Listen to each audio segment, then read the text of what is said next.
So Lucas doesn't know what alderman is. Could you explain that to him? Yeah, please. I know, but I just want to make sure that he's got it. So an alderman or a trustee, essentially the same thing, is the town board. So essentially, an alderman represents one section of their town or city.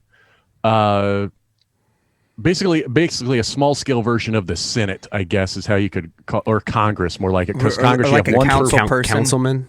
Something yeah, like that? same thing. Okay, got it. So you've got one person representing an I area. I of the knew town. that. Again, I knew that. Right. For the record. Well done, you. You're definitely you are the college educated one at this table. Yeah, I'm really smart.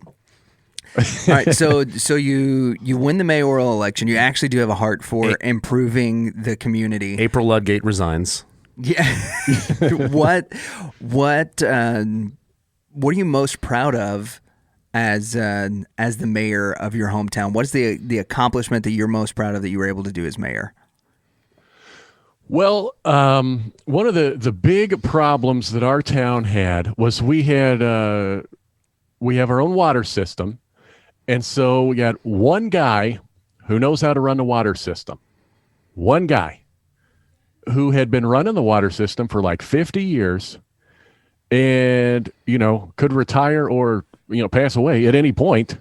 So the big concern was if something happens to this guy, we don't have anyone available that can run the water system. And you actually have to have 3 years of experience running a water system before you can actually be licensed to be the head guy running it. So they didn't even have anyone like in the wings to take this over. And they just kept saying, well, we can't afford it. We can't afford it. So with my wife's grocery list, I rewrote the financing. Okay. And made room. We hired 2 guys to kind of understudy instead of just, putting all our chips in one guy again. If he leaves, we're stuck at ground zero. So having a backup plan and allowing the town to drink water would be my top goal and accomplishment. This is Jeremy Nunes, and the reason you should not be listening to the Reverend and the Reprobate is you're listening to 2 guys from Texas who think it's cool to just walk around willy-nilly. Meanwhile, in Illinois, I am on lockdown, as I should be. No one should leave their house under any circumstances. If you are dying and having a heart attack or a stroke, you should not leave the house.